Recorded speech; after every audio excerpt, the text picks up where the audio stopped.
मेरी वाइफ अपने first love के साथ भाग गई, लेकिन मेरे लिए बिलियंस की विरासत छोड़ गई। मुझे रोते हुए उस बैंक बैलेंस को इनहेरिट करना पड़ा जो एक फोन नंबर जितना लंबा था। और फिर मैंने पूरे 70 सालों तक एक शानदार लाइफ जी। कोई 9 to 5 जॉब नहीं, कोई बॉस का चाटा खाना नहीं। मेरी रोज की सबसे बड़ी टेंशन यही थी कि ये पैसे खर्च करने पर और ज्यादा कैसे बढ़ते जा रहे हैं। जब मैं 100 साल की उम्र में शांति से मरा, तब भी मैं यही सोच रहा था कि बिना कुछ किए अमीर पत्नी के पैसों पर जीना कितना मजेदार था। लेकिन किसे पता था कि अगले ही पल मैं 70 साल पीछे रीबर्थ ले लूंगा। एंगेजमेंट के दिन मेरे डैड ने कहा, बेटा मुझे पता है कि तुम्हें बुरा लग रहा है। सू वैंग क्वीन के दिल में वो ली जिंग हुई बसा है, लेकिन हमारी टियान फैमिली की फंडिंग के लिए क्या तुम इस शादी को बर्दाश्त नहीं कर सकते? एक अमीर औरत जिसे प्यार में कोई इंटरेस्ट नहीं, वो मुझे अमीर और आजाद बना रही है। इस बारे में एक सेकंड भी सोचना पैसों की बेइज्जती होगी। डैड हैरान थे, तुम इतनी जल्दी मान गए? पिछले वीक तो तुम कह रहे थे कि तुम सन्यासी बन जाओगे, लेकिन उस एक्सप्रेशनलेस लड़की से शादी नहीं करोगे। मैंने कहा, डैड इंसान बड़ा होता है। मुझे अचानक से रियलाइजेशन हुआ है, प्यार जरूरी है लेकिन फ्रीडम की कीमत और भी ज्यादा है। हमारी फैमिली बिजनेस के लिए इतना पर्सनल सैक्रिफाइस तो मैं कर ही सकता हूँ।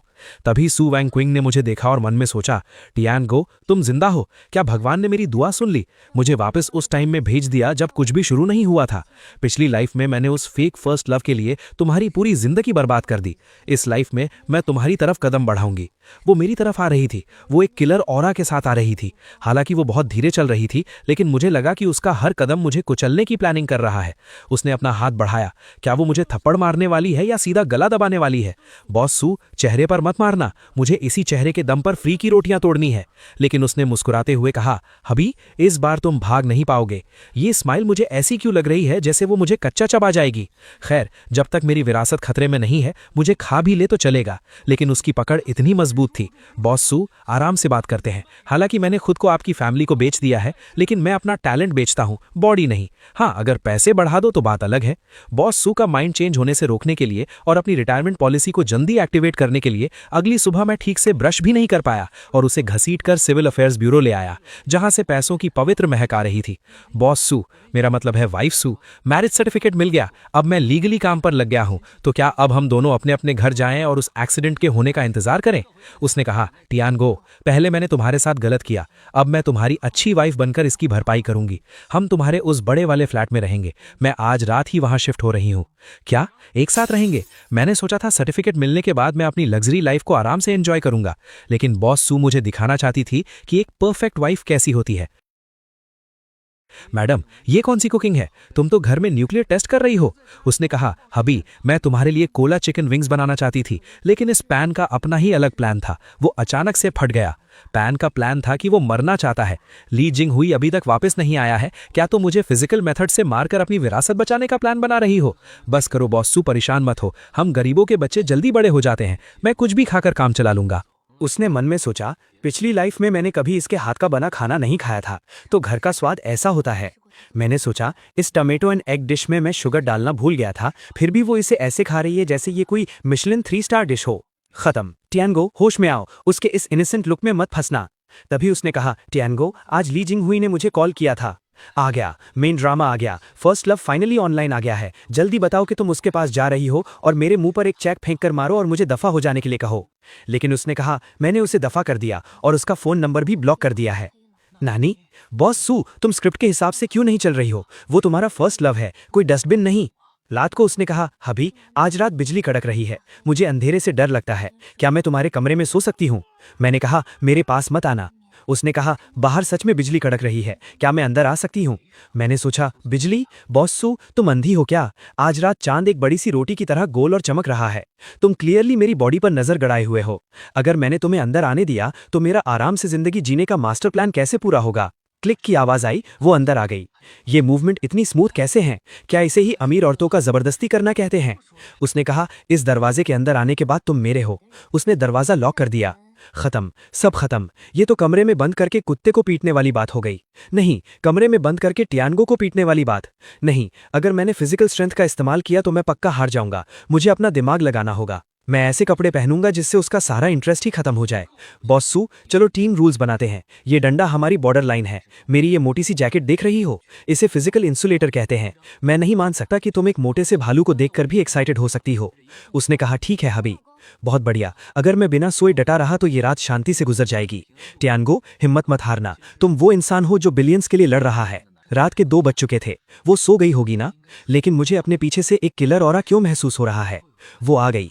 ये तो ड्रैगन स्विंग मूव है। गले लगना। बचाओ, क्या ये गले लगना है? ये तो सीधा नेक लॉक है। नंगे पैर और मेरी मोटी जैकेट के आर पार भी मैं उसकी सॉफ्टनेस फील कर सकता हूँ। रूप ही शून्यता है, शून्यता ही रूप है। वो बिलियंस की विरासत है। मैं सिर्फ थोड़ी सी ब्यूटी के लिए पिघल नहीं सकता, लेकिन उसकी महक कितनी अच्छी है। क्या यही पैसों की खुशबू होती है? अगली सुबह उसने कहा, गुड मॉर्निंग हबी, रात को नींद अच्छी आई? मैंने कहा, बहुत अच्छी। ऐसा लगा जैसे रात भर मैं कपड़ों के साथ क्रॉस कंट्री रेस दौड़ रहा था। क्या ये औरत कोई सक्यूबस है? वो सोकर उठी तो एकदम ग्लोइंग लग रही थी, और मैं सोकर उठा तो मेरी हड्डियां टूटने वाली थी। नहीं, ऐसा ही चलता रहा तो मैं पक्का पिघल जाऊंगा। मुझे प्लान बी स्टार्ट करना होगा। उसे मुझसे नफरत करवानी होगी। मैं एक ऐसा इंसान बनूंगा जो अंधाधुंध पैसे उड़ाता है, मुफ्त की रोटियां तोड़ता है और बड़ी बड़ी बातें करता है। कोई भी औरत ऐसे बेकार इंसान को बर्दाश्त नहीं कर सकती। वाइफ, चूंकि अब तुम मुझे पाल रही हो तो क्या मुझे थोड़ी पॉकेट मनी नहीं मिलनी चाहिए? मुझे ज्यादा नहीं चाहिए। मैं पहले ही 10 मिलियन मांगूंगा जिससे वो डर जाए। उसे पता चलना चाहिए कि मुझे पालना एक ब्लैक होल को भरने जैसा है। उसने कहा, मैंने तुम्हारे लिए पहले ही प्रिपेयर कर लिया था। इस क्रेडिट कार्ड की लिमिट इन्फिनिट है और पासवर्ड तुम्हारा बर्थडे है। क्या बकवास है? Infinite limit? स्क्रिप्ट ऐसी नहीं थी। तुम्हें मुझे मुफ्तखोर कहना चाहिए था और फिर मेरे मुंह पर पैसे फेंककर मुझे बेइज्जत करना चाहिए था। क्या इतना काफी है? अगर नहीं तो मैं फाइनेंस डिपार्टमेंट से कहकर सीधे तुम्हारे अकाउंट में कुछ बिलियंस ट्रांसफर करवा देती हूँ। क्या एक अमीर औरत द्वारा पाले जाने की फीलिंग ऐसी ही होती है? मैं चाहता हूं कि तुम मुझसे नफरत करो और तुम मुझे पैसों से दबाना चाहती हो।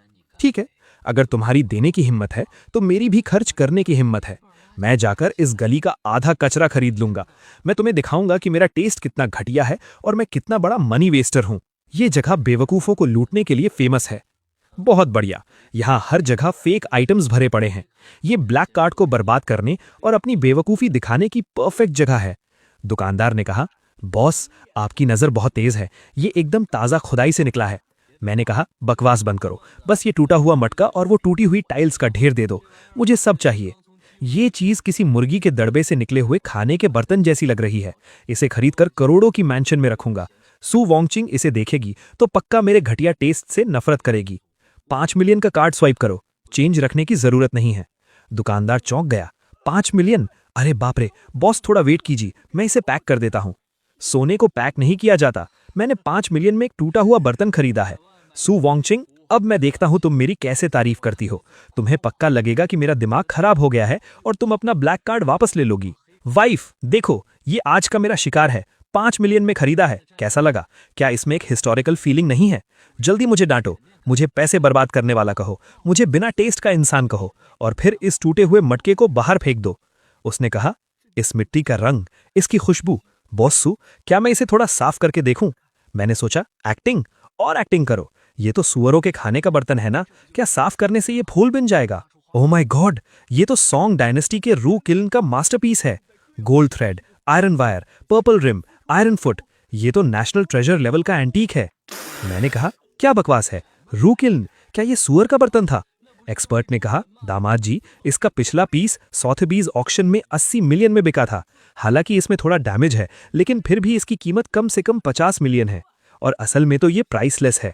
50 मिलियन? मैंने 5 मिलियन खर्च किए थे ताकि मेरा नुकसान हो और बदले में मैंने 10 गुना मुनाफा कमा लिया।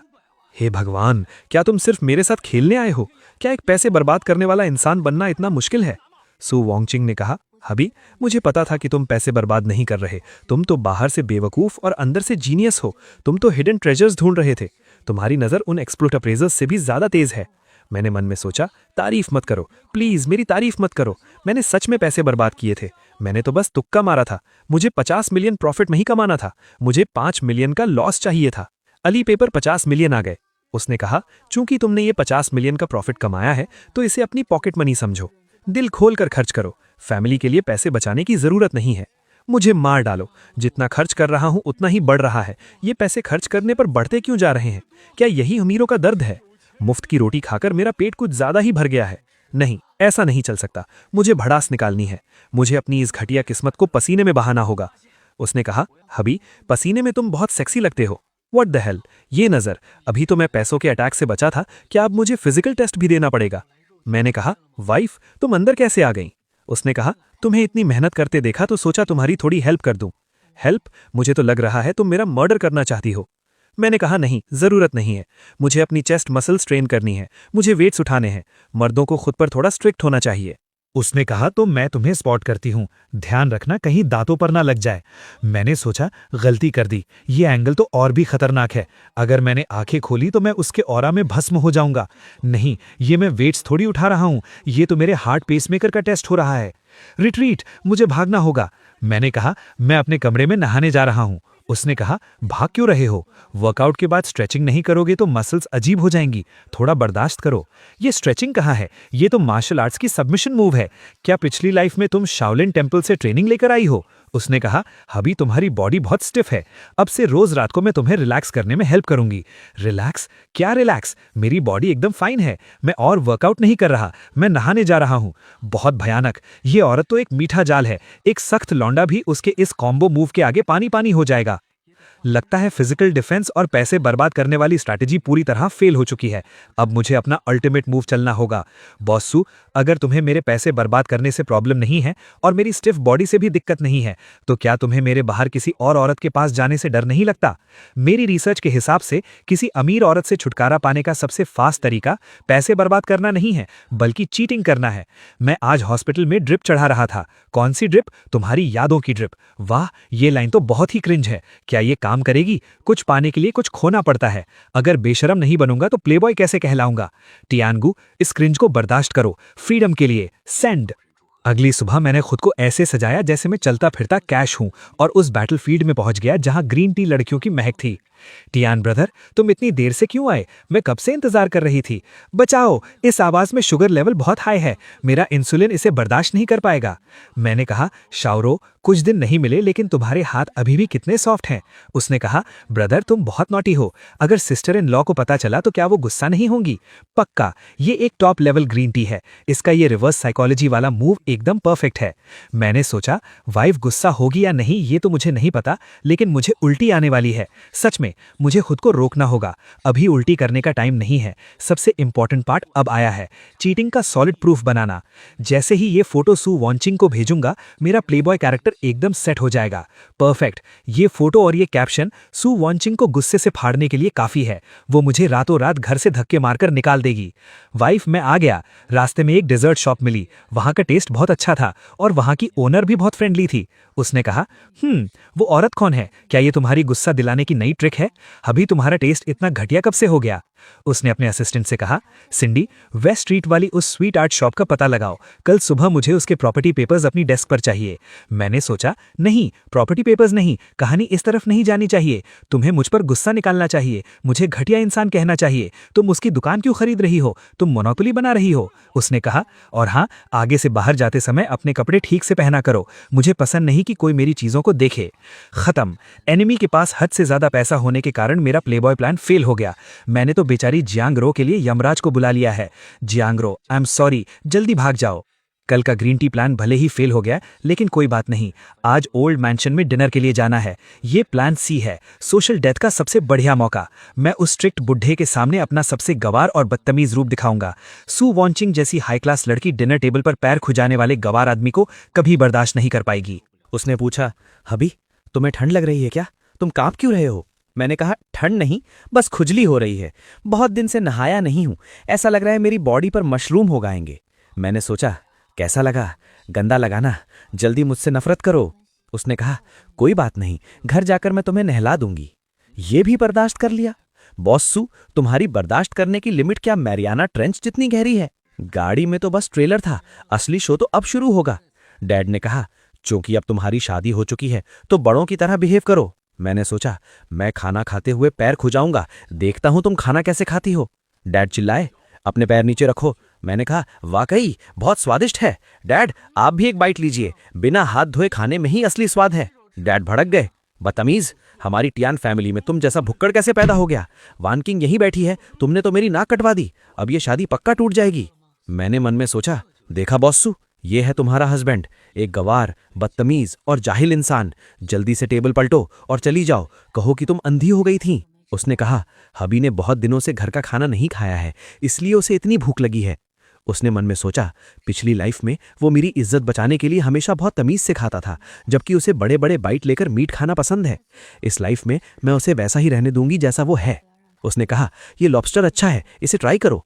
डैड ने कहा, वान किंग, क्या तुम्हें नहीं लगता कि ये बहुत गंवार है? उसने कहा, डैड, मुझे लगता है कि टियानगो बहुत रियल है, कोई दिखावा नहीं करता। अपने ही परिवार के सामने नाटक करना तो हिपोक्रेसी है। मुझे उसका ऐसे मजे से खाना बहुत पसंद है, इसमें बहुत मैनली फील है। मैंने सोचा, मैनली फील? ये तो साफ साफ पसीने की बदबू है। बॉस्सू, पक्का तुम्हारे टेस्ट में कोई बहुत बड़ी प्रॉब्लम आ गई है। डिनर टेबल प्लान फेल होने के बाद बुढ़े ने हमें स्टडी रूम में बुलाया। बहुत बढ़िया, लगता है अब फैमिली पनिशमेंट मिलने वाली है। डैड ने कहा, नाकारा लड़के, आज वान किंग के सामने ये तुमने कैसा बर्ताव किया? दिन भर आवारागर्दी करते हो, ऑफिस नहीं जाते, बस खाना पीना और ऐश करना आता है। क्या तुम पूरी टियान फैमिली को बर्बाद करना चाहते हो? मैंने कहा, बिल्कुल डैड, आपने एकदम सही कहा। मैं एकदम बेकार इंसान हूं जो सिर्फ पैसे बर्बाद करता हूं। मैंने मन में सोचा, सुना बॉस्सू, ये एक ऑफिशियली सर्टिफाइड बेकार इंसान है, जल्दी मुझसे डिवोर्स ले लो। उसने कहा, डैड, टियानगो को काम पर जाने की जरूरत नहीं है, मेरी कंपनी ही उसकी कंपनी है। अगर वो टियान फैमिली को बर्बाद भी कर दे तो भी सू फैमिली उसे पाल सकती है। डैड हैरान थे, तुम क्या कह रही हो? मैंने सोचा, मैडम, ये तो अंधा प्यार है। तुम मुझे बिगाड़ रही हो, तुम मुझे बर्बाद कर दोगी। नहीं, तुम मुझे ऐसा बना दोगी कि मैं कभी मेहनत ही नहीं करना चाहूंगा। उसने कहा, अब से मैं नहीं चाहती कि कोई भी उसे बेकार कहे। उसका काम सिर्फ खुश रहना है। पैसे कमाने और घर चलाने का सारा मुश्किल काम मैं करूंगी। खत्म, सब पूरी तरह से खत्म। ये पेरेंट्स से मिलना कहाँ था? ये तो मुफ्त खोरों का कोरोनेशन सेरेमनी चल रहा है। डैड, आपके बेटे का कुछ नहीं हो सकता। ये मुफ्त की रोटियां जबरदस्ती मेरे मुंह में ठूसी जा रही हैं। कल रात पेरेंट्स से मिलने वाली ट्रेजेडी के बाद मुझे गहराई से एहसास हुआ कि सू वान किंग की नज़रों में मैं जो भी करता हूं सब सही है।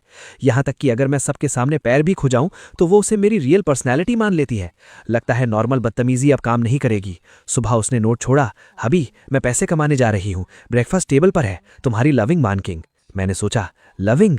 जब मैं तुम्हें पक्के तौर पर धोखा दूंगा तब देखता हूं तुम कैसे प्यार करती हो। मैं उस जियांग रो के पास जाऊंगा, मैं उसके साथ चक्कर चलाऊंगा, मैं पूरी दुनिया के सामने सू वान किंग की बेइज्जती करूंगा। इसलिए मैं दोबारा उस डेजर्ट शॉप में गया जिसे सू वान किंग ने खरीद लिया था। हालांकि दरवाजे पर 2 गार्ड्स खड़े थे, लेकिन इससे मजा और बढ़ गया। इसे कहते हैं दिए तले अंधेरा, समझे? सबसे खतरनाक जगह ही सबसे सेफ जगह होती है। जियांग रो रोते हुए कह रही थी, वो राक्षसी औरत बहुत खतरनाक है। उसने सिर्फ मेरी दुकान ही नहीं खरीदी, बल्कि मुझसे एक अग्रीमेंट भी साइन करवा लिया है। मैं नौकरी भी नहीं छोड़ सकती। उसने मुझे यहाँ 10,000 प्लेट्स धोने की सजा दी है। मैंने कहा, श्योर हो? अभी भी काम कर रही हो? तुम्हारा भाई तुमसे मिलने आया है। उसने कहा, बॉस टियान, आप यहाँ कैसे? सिस्टर इन लॉ तो नहीं आई ना? मैंने कहा, डरो मत, मैं तुम्हें बचाने आया हूँ। बस मेरी गर्लफ्रेंड बनने का नाटक करो और मेरे प्लान में साथ दो। ये बैग तुम्हारा हो जाएगा और आगे और भी बहुत कुछ मिलेगा। उसने मन में सोचा, ये एक ट्रैप है, ये पक्का ट्रैप है। बॉस सू पक्का कहीं बैठकर सीसीटीवी देख रही होंगी। अगर मैंने ये बैग लिया तो कल मुझे सीमेंट के पिलर में डालकर समंदर में फेंक दिया जाएगा। मैंने कहा, क्या कहती हो? उस शेरनी के साथ रहने में क्या रखा है? मेरे साथ ऐश करो। उसने मन में सोचा, अपनी जान बचाने के लिए मुझे आपको धोखा देना ही पड़ेगा। उसने जोर से कहा, बॉस टियान, मुझे माफ कर दीजिए, मेरी सच में हिम्मत नहीं है। हालांकि जियांग रो थोड़ा डर रही थी, लेकिन पैसों के लालच में आकर आखिरकार उसने वो बैग ले ही लिया। जैसे ही उसने बैग लिया, मेरा उसके साथ अफेयर का नाटक सच हो गया। कार्ड स्वाइप करते वक्त मैसेज पक्का सू वान किंग के फोन पर गया होगा। अब बस सू वान किंग के चाकू लेकर घर आने का इंतजार है। हबी, मैं आ गई, वो सबूत लेकर आ गई है। वो पक्का मुझसे पूछेगी कि मैंने उस चुड़ैल को बैग क्यों दिया। जल्दी वो बैग मेरे मुंह पर मारो। उसने कहा, तुम कितने प्यारे हो, तुमने सरप्राइज देना भी सीख लिया। मैंने कहा, सरप्राइज? कैसा सरप्राइज? उसने कहा, दोपहर में जियांग रो मुझसे मिलने कंपनी आई थी, उसने मुझे ये बैग दिया। उसने कहा कि तुम खुद उस दुकान पर गए थे और इसे मेरे लिए एक सरप्राइज के तौर पर चुना था, लेकिन तुम थोड़े शाय हो और मुझे डायरेक्ट देने में शर्मा रहे थे, इसलिए तुमने उसे मुझे देने को कहा। मैंने मन में सोचा, जियांग रो, मैंने तुम्हारे लिए 2 लाख का बैग खरीदा और तुमने मुझे ही बेचकर क्रेडिट ले लिया। क्या तुम सू वान किंग की कोई अंडरकवर एजेंट हो? उसने कहा, हबी, मुझे पता है कि पुरानी बातों की वजह से तुम अभी भी अपनी फीलिंग्स एक्सप्रेस करने में शर्माते हो। कोई बात नहीं, मैं तुम्हारी फीलिंग्स समझती हूँ। मुझे ये कलर बहुत पसंद है। मैंने कहा, पसंद है तो अच्छी बात है। मैं मरना चाहता हूँ। पैसे खर्च हो गए, मेरा कैरेक्टर भी खराब नहीं हुआ और उल्टा हमारा रिलेशनशिप और मजबूत हो गया। इस मुफ्त की लोटी में पक्का जहर है। ली जिंग हुई, वो फेमस फर्स्ट लव, वो आदमी जिसने पिछली लाइफ में सू वान किंग को इतनी तकलीफ दी थी, वो आखिरकार देश वापस आ गया। मेरा सेवियर आखिरकार आ गया। उसने कहा, टियानगो, मुझे पता है कि तुम डिवोर्स नहीं लेना चाहते, लेकिन तुम्हें समझना होगा कि वान किंग और मैं एक दूसरे से सच्चा प्यार करते हैं। अगर तुम समझदार हो तो खुद पीछे हट जाओ, मैं तुम्हें कुछ पैसे दे सकता हूँ। मैंने कहा, ब्रदर जिंगहुई, आखिरकार तुमने ये बात कह ही दी। पैसों की कोई बात नहीं है। सच बताऊं तो मैं उस राक्षसी, मेरा मतलब है बॉस सू के जुल्मों से तंग आ चुका हूं। तुम जल्दी उसे यहां से ले जाओ। वो हैरान था और मन में सोचा, इस आदमी को क्या हो गया है? क्या इसे गुस्से में मुझ पर चाय फेंकनी चाहिए थी? ये तो ऐसा लग रहा है जैसे अपनी वाइफ को पैक करके मुझे गिफ्ट कर रहा हो। मैंने कहा, मुझे पता है तुम अभी वापस आए हो, शायद तुम्हारे पास पैसों की कमी होगी। ये कार्ड रख लो, इसमें करोड़ों की लिमिट है, जितना चाहो उतना इस्तेमाल करो। जाओ वॉन किंग के लिए बैग्स, डायमंड रिंग्स, यॉट खरीदो, जितनी रोमांटिक चीजें कर सकते हो करो। अगर तुम उसे पढ़ा लेते हो तो समझो ये कार्ड मेरी तरफ से तुम्हारी शादी का तोहफा है। बेस्ट ऑफ लक मेरे भाई, तुम ये लड़ाई हार नहीं सकते। मेरी आगे की आज़ाद जिंदगी तुम्हारे ही हाथों में है। ली जिंगहुई को मना लिया, अब बस सू वॉन किंग को बेवकूफ़ बनाना था। मैंने शहर के सबसे लग्जरी कपल्स मूवी थिएटर को पूरी तरह से बुक कर लिया और उनके सालों बाद मिलने का एक पूरा सीन सेट कर दिया। आज रात उनके पुराने प्यार की आग फिर से जलेगी। सू वांगक्वेंग ने आकर पूछा, हबी, तुमने मुझे कौन सा सरप्राइज देने के लिए कहा था? ली जिंगहुई सामने आया। वांगक्वेंग, बहुत दिनों बाद मिल रहे हैं। उसने कहा, तुम यहाँ कैसे? तियानगो कहाँ है? उसने जवाब दिया, तियानगो, वो बेकार इंसान तो पैसे लेकर भाग गया। वांगक्वेंग, मुझे पता था कि तुम मुझे अभी तक नहीं भूली हो। चलो आज रात एक नई शुरुआत करते हैं। मैंने छुपकर देखते हुए सोचा, हाँ बिल्कुल ऐसे ही। ली जिंगहुई, आगे बढ़ो, उसे गले लगाओ, उसे किस करो। पूरी सिचुएशन परफेक्टली सेट हो चुकी है। अगर अभी कुछ नहीं हुआ तो मेरे बुकिंग के पैसे बर्बाद हो जाएंगे। सू वांगक्वेंग ने कहा, अपने गंदे हाथों से मुझे मत छूना, दफा हो जाओ यहाँ से। ली जिंगहुई भड़क गया। सू वांगक्वेंग, नाटक क्यों कर रही हो? उस डरपोक तियानगो ने तुम्हें मुझे बेच दिया है। देखो, ये वो कार्ड है जो उसने मुझे दिया है। सू वांगक्वेंग ने मन में सोचा, ये तो वो कार्ड है जो मैंने तियानगो को दिया था। तियानगो ने मुझे इस आदमी के हरासमेंट से बचाने के लिए अपनी पॉकेट मनी तक इसे दे दी। तो मेरा हबी मुझे बचाने के लिए ये सब कर रहा था। भले ही मुझे गलतफहमी हो जाए, लेकिन वो मुझे इस घटिया इंसान से दूर रखना चाहता था। मैंने दूर से सोचा, बहुत बढ़िया, उसके मुंह पर पैसे मारो, उससे बताओ कि तुम्हारे पास बहुत पैसा है, प्लान सक्सेस हो रहा है। मैं बाहर निकला। वाइफ, क्या इत्तेफाक है, तुम भी मूवी देखने आई हो? उसने कहा, हब्बी, मुझे माफ कर दो, तुम्हें इतनी तकलीफ झेलनी पड़ी। मैंने कहा, तकलीफ? कोई तकलीफ नहीं हुई। मैंने अभी अभी एक फ्री का ड्रामा देखा है और पॉपकॉर्न भी खाए हैं। मैं तो बहुत खुश हूँ। उसने गुस्से में कहा, ली जिंगहुई, तुम्हारी हिम्मत कैसे हुई मेरे हस्बैंड को ब्लैकमेल करने की? और तुमने उसकी पॉकेट मनी भी ले ली। मैं तुम्हें दिखाऊंगी कि तियानगो को परेशान करने का अंजाम बैंकरप्सी से भी भयानक होता है। ली जिंगहुई ने सोचा, मुझे अपनी पीठ पर इतनी ठंडी हवा क्यों महसूस हो रही है? मैंने ली जिंगहुई से कहा, ली जिंगहुई, हालांकि कल तुम्हारी परफॉर्मेंस बहुत घटिया थी, लेकिन मैंने तुम्हें एक और मौका देने का फैसला किया है। ये सू ग्रुप का अगले क्वार्टर का नया प्रोडक्ट है। इसका कोड ले जाओ, इसे कॉपी करो, इसे लॉन्च करो, सू ग्रुप को बर्बाद कर दो और मैं आज़ाद हो जाऊंगा। ली जिंगहुई ने पूछा, क्या तुम सच में सू फैमिली को बर्बाद करने में मेरी मदद करोगे? तुम्हें इससे क्या मिलेगा?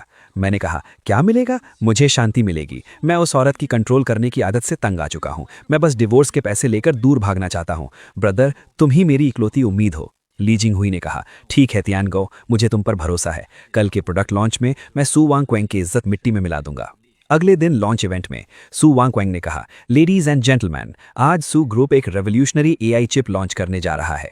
ली जिंगहुई चिल्लाया, रुको, सू वांगक्वेंग, तुम पर चोरी का इल्जाम है। मैंने सोचा, आ गया, इंसाफ का हथौड़ा आ गया। ली जिंगहुई, बहुत बढ़िया, जल्दी से सारे सबूत उसके मुंह पर दे मारो। ली जिंगहुई ने कहा, सब लोग देखिए, ये ली ग्रुप का कोड है जिसे हमने 3 सालों में डेवलप किया है और इनका कोड बिल्कुल सेम है, एक पंक्चुएशन मार्क तक मैच करता है। सू वांगक्वेंग, तुमने अपने आदमी भेजकर हमारी टेक्नोलॉजी चुराई है।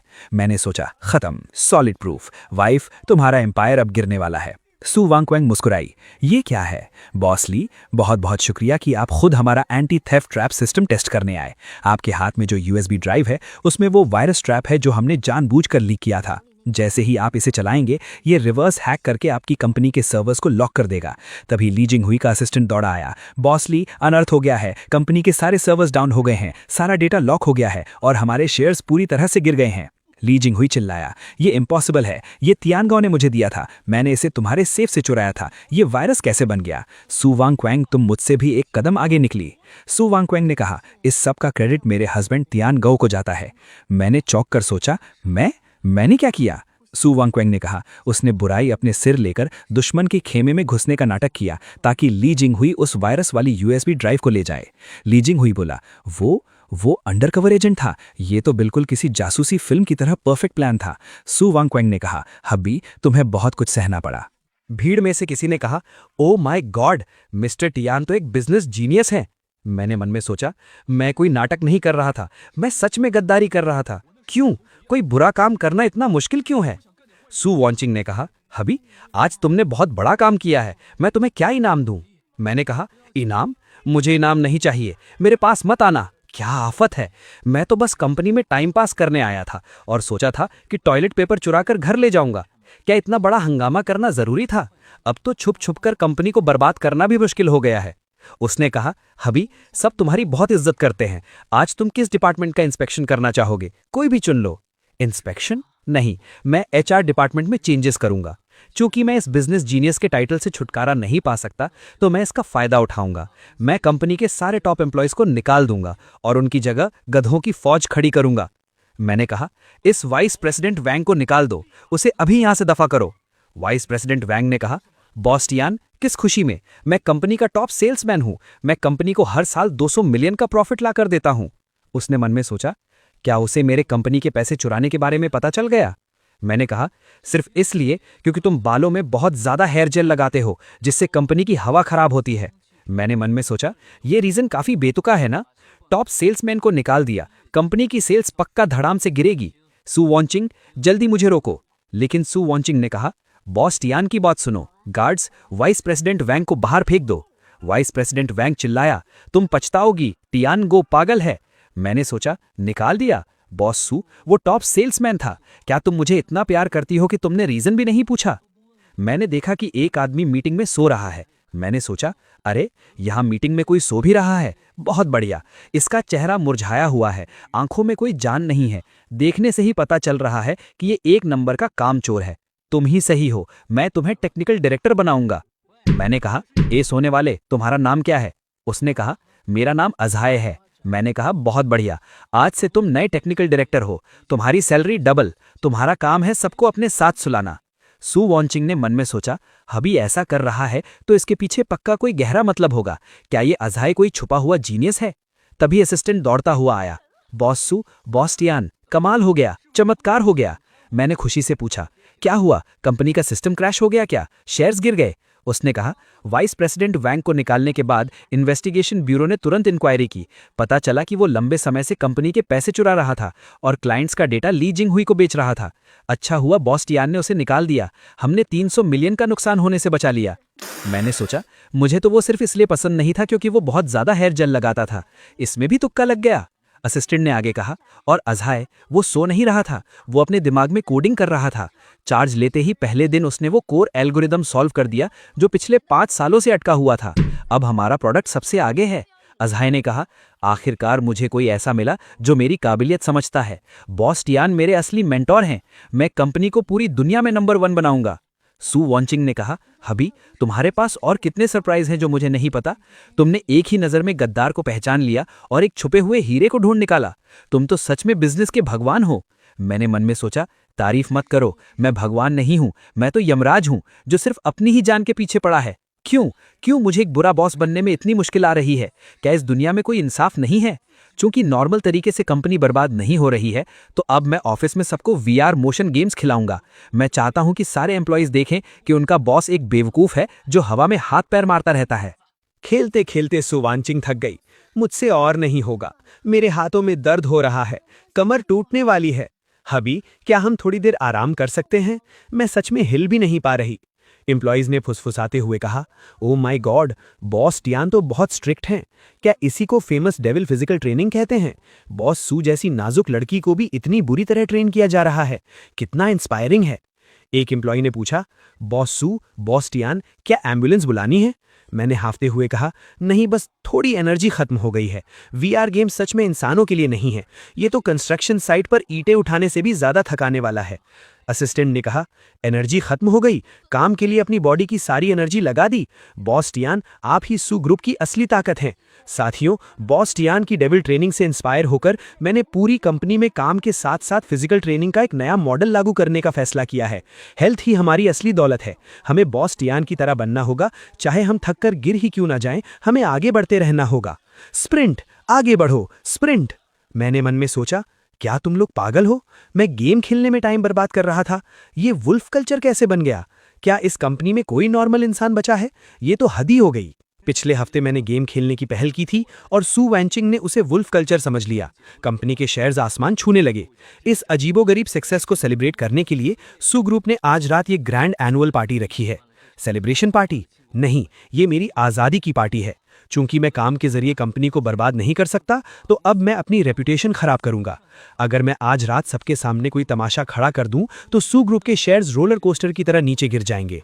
ये इवेंट किसी अमीर फैमिली का स्कैंडल बनाने के लिए सबसे परफेक्ट जगह है।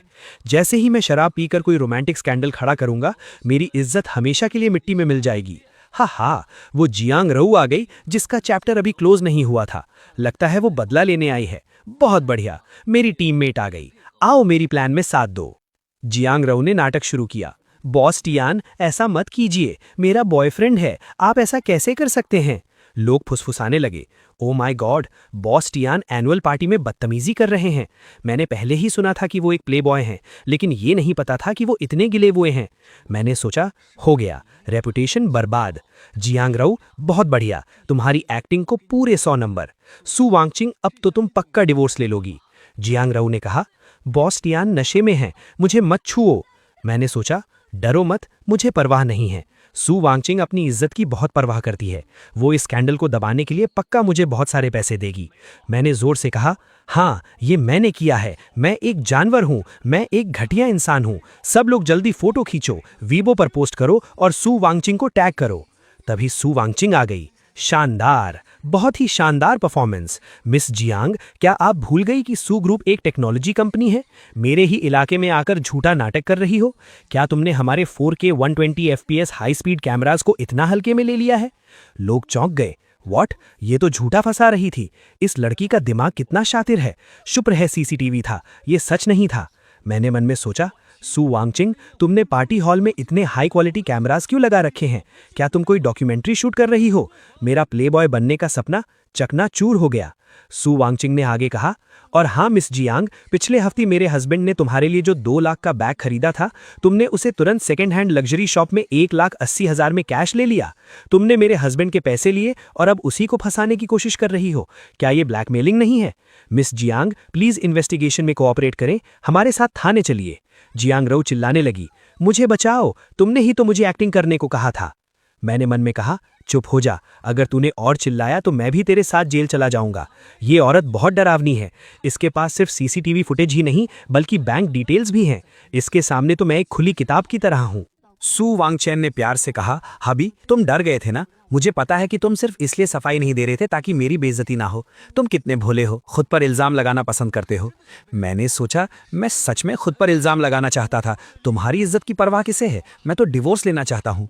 अब देखो, वो ग्रीन टी जेल चली गई और मैं एकदम बेदाग साबित हो गया। क्या इस लाइफ में मेरी किस्मत में एक शरीफ और अच्छा आदमी बनकर रहना ही लिखा है?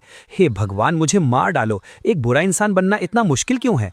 दूसरी औरत के पास गया तो वो सरप्राइज बन गया। झूठे स्कैंडल में फंसा तो मैं शरीफ साबित हो गया। चूंकि कोई भी ट्रिक काम नहीं कर रही है, तो अब मैं सीधा वार करूंगा। आज रात शराब के नशे में मैं वो बात कह दूंगा जो मेरे दिल में छुपी है। रात को सू वांगचैन ने कहा, हबी, तुमने इतनी शराब क्यों पी ली? मैंने नाटक करते हुए कहा, मुझे छोड़ दो, मुझे ली जिंगहुई के पास जाना है। तुम दोनों ही सच्चा प्यार हो, मैं तो यहाँ कबाब में हड्डी हूँ, मैं किसी काम का नहीं हूँ। उसने सोचा, ये फिर से बकवास कर रहा है। साफ पता चल रहा है कि ये नहीं चाहता कि मैं जाऊं, फिर भी मुझे जाने के लिए कह रहा है। उसने कहा, हबी, तुम और कब तक नाटक करोगे? मैंने कहा, सू वांगचैन, मुझे इस तरह से मत देखो। क्या तुम्हें लगता है कि मैं कोई बहुत अच्छा इंसान हूँ? उसने कहा, बिल्कुल तुम अच्छे हो। इस पूरी दुनिया में तुम मेरे लिए सबसे अच्छे इंसान हो। मैंने कहा, गलत, बिल्कुल गलत। मैं तुमसे बिल्कुल प्यार नहीं करता। मैं सिर्फ तुम्हारी पैसों से प्यार करता हूँ। मैंने तुमसे सिर्फ इसलिए शादी की ताकि मुझे तुम्हारी दौलत पर ऐश करने को मिले। मैं तो चाहता हूँ कि तुम ली जिंगहुई के साथ भाग जाओ। मैं चाहता हूँ कि तुम मेरे मुंह पर पैसे मारो और मुझे दफा हो जाने को कहो।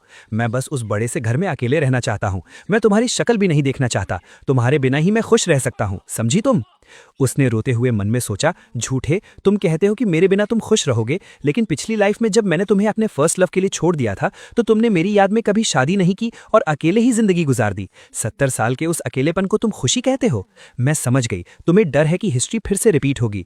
तुम्हें फिर से मेरे छोड़ जाने का डर है, इसलिए तुम जानबूझकर लालची और मतलबी होने का नाटक कर रहे हो। तुम इस तरह मुझे खुद से दूर करना चाहते हो ताकि तुम्हें फिर से चोट ना पहुंचे। टिएंगू, तुम्हारा प्यार कितना सच्चा और निस्वार्थ है। मैंने कहा, तुम रो क्यों रही हो? मैंने कहा ना कि मैं एक घटिया इंसान हूँ, तुम्हें मुझे गालियां देनी चाहिए। उसने कहा, नाटक मत करो, मुझे पता है कि तुम्हारे दिल में कितना दर्द है। इस बार मैं कहीं नहीं जाऊंगी, मैं हमेशा तुम्हारे साथ रहूंगी। मैंने मन में सोचा, मुझे कैसा दर्द? पिछली लाइफ में मैं बिलियंस लेकर पूरी दुनिया घूम रहा था, मैं तो बहुत मजे में था। पक्का तुम्हें कोई बहुत बड़ी गलतफहमी हुई है। अगले दिन मुझे एक कॉन्ट्रैक्ट मिला। मैंने सोचा, क्या कल रात की मेरी बातों से वो मान गई और अब डिवोर्स लेना चाहती है? असिस्टेंट ने कहा, मिस्टर टियान, बॉस सू ने कहा है कि चूंकि आप इतने इनसिक्योर हैं और हमेशा डरते हैं कि वो आपको छोड़ देंगी, इसलिए उन्होंने ये एग्रीमेंट साइन किया है। अगर आप उन्हें डिवोर्स नहीं देते तो वो इस जन्म में कभी आपसे अलग नहीं होंगी। ये उनका आपके लिए लाइफ टाइम प्रॉमिस है। मैंने मन में कहा, इनसिक्योर? मुझे फ्रीडम की कमी है। इस एग्रीमेंट के बाद तो मैं पूरी तरह से फंस गया। अब तो मैं पैसे लेकर भाग भी नहीं सकता। सू वांगचैन, तुम मेरे एहसान का बदला बुराई से दे रही हो। हालांकि पिछली लाइफ में मैंने दूसरी शादी नहीं की थी, लेकिन वो मैंने अपनी लाइफ एंजॉय करने के लिए किया था। मैं तुमसे बात भी क्यों कर रहा हूँ? कोई मुझे बचाओ। ये मुफ्त की रोटी को क्या हो गया है? ये सिर्फ दांतों में चिपकती ही नहीं बल्कि मुंह भी जलाती है। उस मनहूस प्रॉपर्टी बाइंडिंग एग्रीमेंट पर साइन करने के बाद से मैं कंपनी का ऑफिशियल चेयरमैन बन गया था। अब रोज का काम सिर्फ साइन करना और मीटिंग्स अटेंड करना था। यहाँ तक कि टॉयलेट में टाइम पास करने का भी सेक्रेटरी हिसाब रखती थी। नहीं, मुझे भागना होगा, चाहे मुझे सड़कों पर ही क्यों ना रहना पड़े। इस साइनिंग मशीन बनने से तो अच्छा ही है। तभी पीछे से किसी ने मेरे सिर पर बंदूक तान दी। हिलना मत। मैंने पलटकर देखा। ब्रदर ली जिंगहुई, तुम हो? मेरे भाई, तुम आखिरकार मुझे बचाने आ ही गए। मैं तुम्हारा इंतजार कर रहा था। जल्दी आओ, मुझे बेहोश करो और मुझे यहाँ से ले चलो। शर्माओ मत, जोर से मारो। बस मुझे वापस ऑफिस मत जाने देना, कहीं भी ले चलो। ली जिंगहुई हैरान था। क्या तुम पागल हो? तुम्हें डर नहीं लग रहा? मैंने कहा, डर कैसा? ऑफिस जाने से अच्छा है कि मैं किडनैप हो जाऊं। जल्दी करो, थोड़ी देर में गार्ड्स आ जाएंगे, फिर हम भाग नहीं पाएंगे। या फिर मैं खुद गाड़ी में बैठ जाऊं, मैं गाड़ी भी चला सकता हूं। ली जिंगहुई ने कहा, चुप बैठो। मैंने कहा, जिंगहुई, तुम्हें एक्सपीरियंस नहीं है। चूंकि तुम मुझे किडनैप कर ही रहे हो तो अपना टारगेट थोड़ा बड़ा रखो। तुम्हें कितने पैसे चाहिए? उसने कहा, 50 मिलियन। मुझे वो पैसे लेकर देश से बाहर जाना है। मैंने कहा, 50 मिलियन? तुम किसे बेवकूफ़ समझ रहे हो? मेरी वाइफ की नेटवर्थ अब बिलियंस में है और तुम सिर्फ 50 मिलियन मांग रहे हो। ये मेरी बेइज्जती है और सू वांगचिंग की भी बेइज्जती है। 10 बिलियन मांगो, और वो भी कैश, पुराने नोट्स जिनके नंबर मैच न करते हों, और 10 बिलियन को हेलीकॉप्टर से ड्रॉप करने को कहो। मैंने मन में सोचा, जैसे ही वो पैसे देगी, सू ग्रुप का कैश फ्लो टूट जाएगा, कंपनी बैंकरप्ट हो जाएगी और मुझे चेयरमैन नहीं रहना पड़ेगा। ली जिंगहुई डर गया। नहीं, बिल्कुल नहीं, वो औरत एक राक्षसी है। अगर मैंने उससे 10 बिलियन मांगे तो वो मेरे टुकड़े टुकड़े करके कुत्तों को खिला देगी। मैं 50 मिलियन ही मांगूंगा। मैंने कहा, थोड़ी तो हिम्मत दिखाओ। मैंने खुद को बांध लिया है और तुम कह रहे हो कि तुम्हारी हिम्मत नहीं है। जल्दी कॉल करो। उसे ये मत सोचने देना कि मैं ऑफिस में ओवरटाइम कर रहा हूँ। वो मेरे लिए सबसे बड़ा टॉर्चर होगा।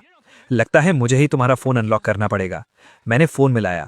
जल्दी बात करो। याद रखना, आवाज भारी होनी चाहिए और एटीट्यूड पूरा होना चाहिए। मेरी बेइज्जती मत करवाना। ली जिंगहुई ने डरते हुए कहा, हेलो सू वांगचिंग, तुम्हारा हस्बैंड मेरे कब्जे में है। सू वांगचिंग भड़क गई।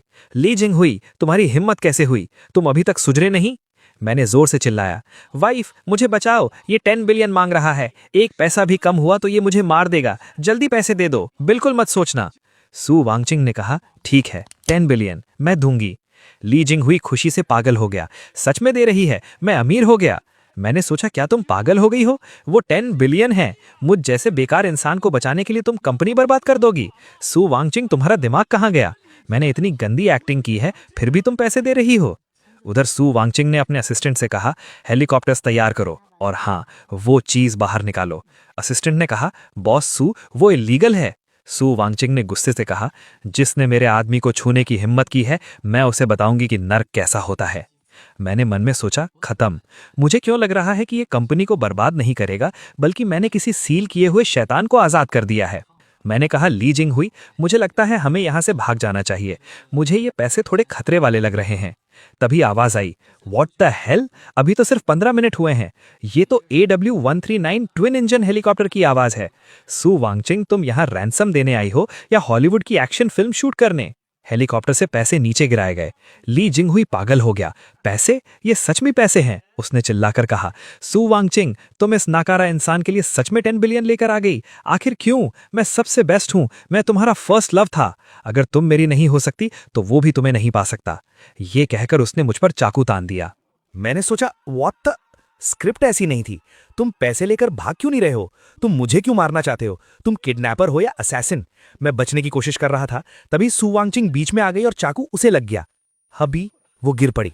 कोई बात नहीं, पिछली लाइफ में मैं तुम्हारा साथ नहीं दे पाई थी, इस बार भी नहीं दे पाऊंगी।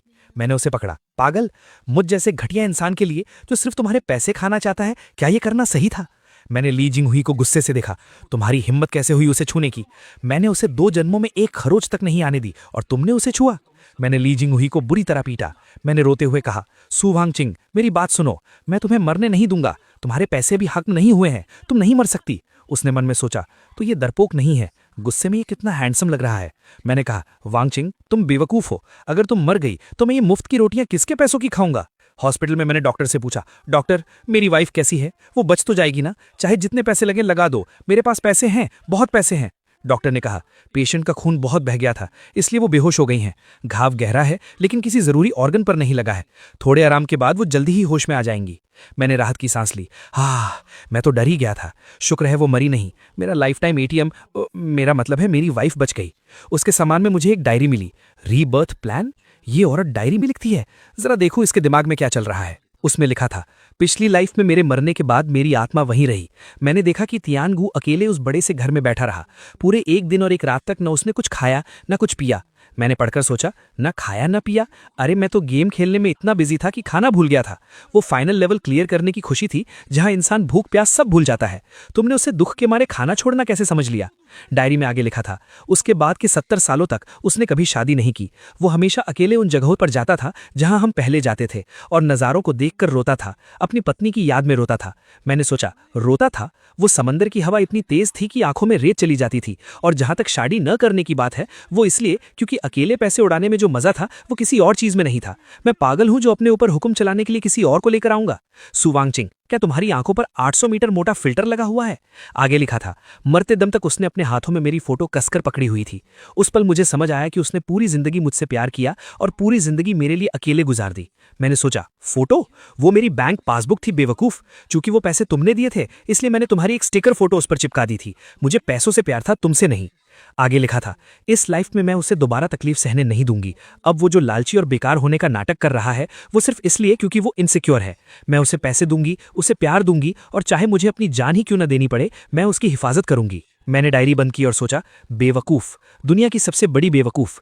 पिछली लाइफ में मैंने इतनी शानदार जिंदगी जी और तुमने अपने दिमाग में एक पूरी ट्रेजेडी फिल्म बना ली, और अब इस लाइफ में अपनी जान देकर उसकी भरपाई करना चाहती हो। ठीक है, क्योंकि तुम ये मुफ्त की रोटियां जबरदस्ती मेरे मुंह में ठूस रही हो और इसके लिए अपनी जान तक दांव पर लगा दी, तो इस लाइफ में मैं सच में तुम्हारा वो प्यारा और अच्छा हस्बैंड बनकर दिखाऊंगा। तभी वो होश में आई। हबी, क्या तुम रो रहे हो? मैंने आंसू पोंछते हुए कहा। कौन रो रहा है? मैं तो हॉस्पिटल के बिल के बारे में सोचकर परेशान हूं। तुम्हें पता है एक बार हेलीकॉप्टर उड़ाने का कितना खर्च आता है? तुम्हें पता है वीआईपी वार्ड का 1 दिन का बिल कितना होता है? उसने मुस्कुराते हुए कहा, कोई बात नहीं, मेरे पास पैसे हैं। आगे से मेरे सारे पैसे तुम्हारे हैं।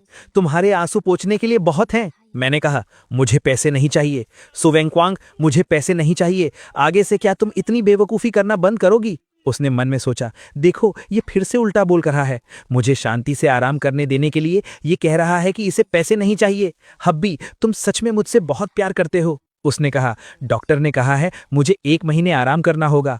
इस 1 महीने के लिए कंपनी पूरी तरह से तुम्हारे हाथों में है। मैंने बोर्ड ऑफ डायरेक्टर्स को पहले ही बता दिया है। उसने कहा, तुम्हें देखना मतलब मुझे देखना? मैंने कहा, नहीं वाइफ, मुझे तो सिर्फ खाना पीना और ऐश करना आता है। अगर मैं कंपनी गया तो कंपनी पक्का डूब जाएगी। डूब जाएगी? रुको, ये तो एक बहुत अच्छा मौका है। अगर इस 1 महीने में मैं पागलों की तरह पैसे उड़ाऊं और कंपनी का पूरा सिस्टम खराब कर दूं, तो क्या वो मुझसे पावर वापस लेकर मुझे घर पर आराम करने के लिए नहीं भेज देगी? मैंने कहा, ठीक है, मैं जाऊंगा, तुम टेंशन मत लो, मैं कंपनी का पूरा ख्याल रखूंगा। कंपनी पहुंचकर मैंने कहा, सब लोग ध्यान दें, मीटिंग शुरू होने से पहले 3 नए रूल्स। रूल नंबर 1, कोई भी मीटिंग 5 मिनट से ज्यादा की नहीं होगी। जिसने टाइम पार किया उसकी सैलरी कटेगी। रूल नंबर 2, कोई भी पीपीटी 3 पेज से ज्यादा की नहीं होगी। जो भी लंबे एस से लिखेगा उसे मैं फायर कर दूंगा। रूल नंबर 3, शाम 6 बजे के बाद अगर किसी ने कंपनी में ओवरटाइम करने की हिम्मत की तो इसका मतलब यह है कि वो मुझे तियानगो को इज्जत नहीं देता। उसे सीधा कंपनी से बाहर निकाल दिया जाएगा। एम्प्लॉइज आपस में बात करने लगे, ये कौन सा नया तरीका है? ओवरटाइम नहीं करने दे रहे? क्या बॉस तियान हमारी लॉयल्टी टेस्ट कर रहे हैं? बहुत चालाक। बॉस तियान असल में फालतू के काम और बेकार के प्रेशर को खत्म कर रहे हैं, एफिशिएंसी बढ़ा रहे हैं और स्ट्रेस कम कर रहे हैं। ये मैनेजमेंट का सबसे एडवांस्ड आइडिया है। हम ओवरटाइम बिल्कुल नहीं करेंगे। बॉस तियान महान है। मैंने मन में सोचा, महान? मैं तो तुम्हें घर जाकर गेम खेलने को कह रहा हूं। तुम कॉर्पोरेट मजदूरों को क्या पिसने की आदत हो गई है? मैं तुम्हें छुट्टी दे रहा हूं और तुम मुझे थैंक यू बोल रहे हो? असिस्टेंट ने आकर कहा, चेयरमैन, ये डिपार्टमेंट्स का अगले हाफ ईयर का बजट है। R&D डिपार्टमेंट ने एक्स्ट्रा 500 मिलियन मांगे हैं और मार्केटिंग डिपार्टमेंट ने टीम बिल्डिंग के लिए 300 मिलियन मांगे हैं। क्या ये बहुत ज्यादा नहीं है? मैंने कहा, सब अप्रूव कर दो। R&D को 500 नहीं 1 बिलियन दो। उन्हें जो बनाना है बनाने दो। मार्केटिंग वाले टीम बिल्डिंग के लिए कहाँ जा रहे हैं? मालदीव्स? अप्रूव कर दो और सबके लिए फर्स्ट क्लास टिकट्स बुक करो। असिस्टेंट ने घबराकर कहा, बॉस तियान, इससे हमारा कैश फ्लो टूट जाएगा। मैंने कहा, टूटने दो तो बिल्डिंग गिरवी रख देना, बकवास बंद करो और जल्दी जाकर पैसे बांटो। मैंने मुस्कुराते हुए सोचा, इस स्पीड से 1 महीने के अंदर सू ग्रुप बैंकरप्ट हो जाएगा। फिर मैं शान से हॉस्पिटल वापस जाऊंगा और कहूंगा कि मुझे फिर से पाल लो। 1 महीने बाद मैं रोने का नाटक करते हुए हॉस्पिटल पहुंचा। वाइफ, आई एम सॉरी, मैंने कंपनी बर्बाद कर दी, सारे पैसे खर्च कर दिए, सब लोग मालदीव्स में टीम बिल्डिंग कर रहे हैं, किसी का काम में मन नहीं है। तभी टीवी पर न्यूज आने लगी, सू ग्रुप के शेयर्स इस हफ्ते फिर से नए रिकॉर्ड पर पहुंच गए हैं। नए चेयरमैन तियानगो के हैप्पी वर्क कल्चर की बदौलत एम्प्लॉयज की एफिशिएंसी 300% बढ़ गई है। R&D में भारी इन्वेस्टमेंट करने के उनके फैसले से दुनिया भर के टॉप साइंटिस्ट कंपनी से जुड़ रहे हैं। सू ग्रुप आने वाले 10 सालों में AI मार्केट पर राज करने वाला है। मैंने टीवी देखकर अपना सिर पीट लिया। एफिशिएंसी 300% बढ़ गई? क्या तुम लोग मालदीव्स नहीं गए थे? साइंटिस्ट्स आ गए? मैं तो सिर्फ पैसे बर्बाद करना चाहता था। ये इन्वेस्टमेंट कैसे बन गया? क्या इस दुनिया में कोई इंसाफ बचा है? सू वॉन्चिंग ने प्यार से कहा, हबी, मुझे पता था कि तुम एक जीनियस हो। तुमने कंपनी को इतने अच्छे से संभाला है। अब मैं आखिरकार टेंशन फ्री हो सकती हूं। मैंने घबराकर पूछा, टेंशन फ्री किस बात से? उसने शर्माते हुए कहा, बेशक, एक बच्चा पैदा करने के लिए हमें अपनी पिछली लाइफ के अधूरेपन को इस लाइफ में पूरा करना है। बच्चा? वो तो पैसे निगलने वाला राक्षस होता है, एक शोर मचाने वाला शैतान। मैं कंपनी तो संभाल नहीं पा रहा, बच्चा कैसे संभालूंगा? नहीं चाहिए, मुझे वैसेक्टमी करवानी है अभी के अभी। लेकिन पूरे 3 दिन, लगातार 3 दिनों तक, दिन के तीनों टाइम खाने में सिर्फ ऑयस्टर्स और रात को शेड्यूल के हिसाब से ओवर टाइम। सू वॉन्चिंग, मैं इंसान हूं, कोई मशीन नहीं। खेतों में काम करने वाले गधे से भी कोई इतनी मेहनत नहीं करवाता।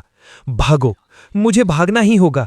अगर मैं इस बिस्तर से बच सका तो चाहे मुझे किसी पुल के नीचे सोना पड़े, वो भी मेरे लिए जन्नत होगा। अलविदा ऐशो आराम की जिंदगी, अलविदा इन एनर्जी बूस्टर दवाइयों। मैं अपनी आजादी ढूंढने जा रहा हूं, यही असली जिंदगी है। बाहर सड़क पर मैंने सोचा, मिशलिन स्टार का खाना तो नाजुक लोगों के लिए होता है, असली मर्द तो स्ट्रीट फूड खाते हैं। मैंने एक स्ट्रीट फूड वाले से खाना खाया, लेकिन रुको, मेरा पेट ये प्रोटेस्ट कर रहा है। ये खाना था या कोई बायोलॉजिकल वेपन? नहीं, मेरा डाइजेशन फेल हो रहा है। क्या हालत हो गई है, मेरा पेट तो जैसे कट रहा है। रात को एक सस्ते होटल में सोया। क्या ये बेडशीट सैंड पेपर से बनी है? ये इतनी चुभ क्यों रही है? मैं नॉन सिल्क कपड़ों से एलर्जिक हो गया हूं? क्या मैं प्रिंसेस एंड द पी वाली नाजुक राजकुमारी हूं? ये सख्त बिस्तर मेरी रीढ़ की हड्डी तोड़ रहा है। मुझे मेरा वो मखमल वाला बड़ा बिस्तर याद आ रहा है। अगले दिन मैं एक पार्क की बेंच पर लेट गया। आजकल पार्क्स में फैसिलिटीज कितनी अच्छी हो गई हैं। ये बेंच बिल्कुल अर्गोनॉमिक डिजाइन वाली है। बहुत प्यास लगी है, काश थोड़ी EVN वाटर मिल जाती। तभी एक बिल्ली EVN वाटर की बोतल लुढ़काते हुए मेरे पास ले आई। मैंने सोचा, ये बिल्ली तो बड़ी समझदार है, इसे पता है कि मैं सिर्फ इसी ब्रांड का पानी पीता हूं। दूर छुपे हुए बॉडीगार्ड्स ने वॉकी टॉकी पर कहा, टारगेट को भूख लगी है। कुकिंग टीम 5 मिनट बाद उस शकरकंद बेचने वाले को वहां भेजो। याद रहे, शकरकंद के अंदर ऑस्ट्रेलियन M9 वाग्यू बीफ और ब्लैक ट्रफल भरना है, लेकिन बाहर से छिलका थोड़ा जला देना ताकि लगे कि वो कुछ ही रुपयों का है। उसे पता नहीं चलना चाहिए। एक आदमी ठेला लेकर आया, गर्मा गर्म शकरकंद। मैंने कहा, चाचा एक देना। मैंने एक बाइट खाया और सोचा, इस शकरकंद में बीफ वेलिंगटन का टेस्ट कैसे आ रहा है। मैंने चारों तरफ देखा और कहा, बाहर आ जाओ, अब नाटक मत करो।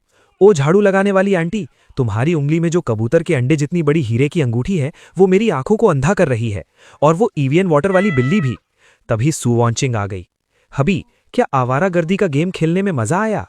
मैं रो पड़ा। वाइफ, मैं गलत था, मुझे आजाद भेड़िया नहीं बनना।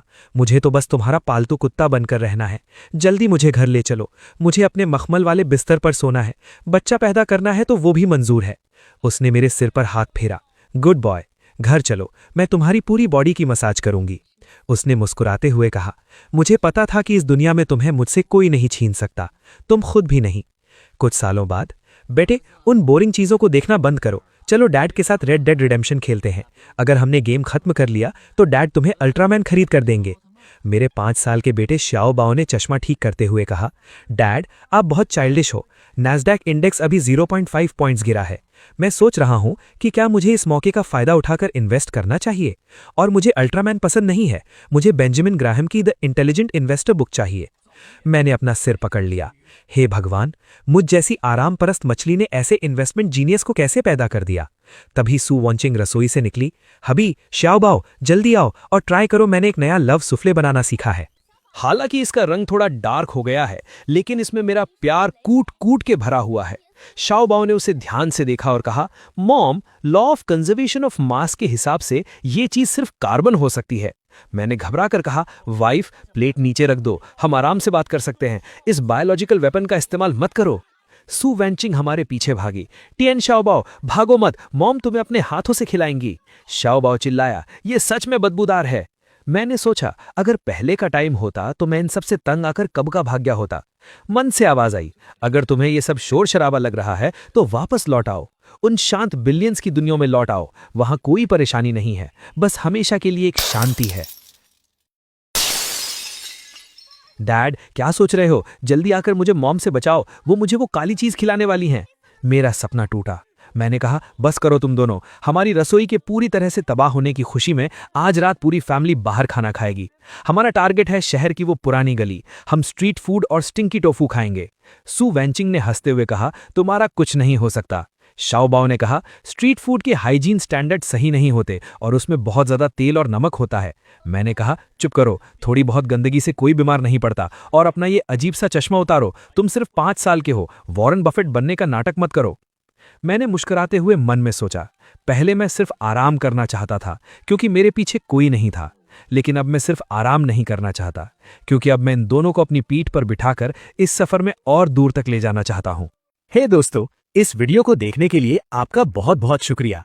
प्लीज इस वीडियो को लाइक और शेयर जरूर करें। तो प्लीज इस वीडियो को अपना पूरा सपोर्ट दें और ऐसी ही नई नई स्टोरीज के लिए चैनल को अभी सब्सक्राइब कर लें। मिलते हैं अगले वीडियो में।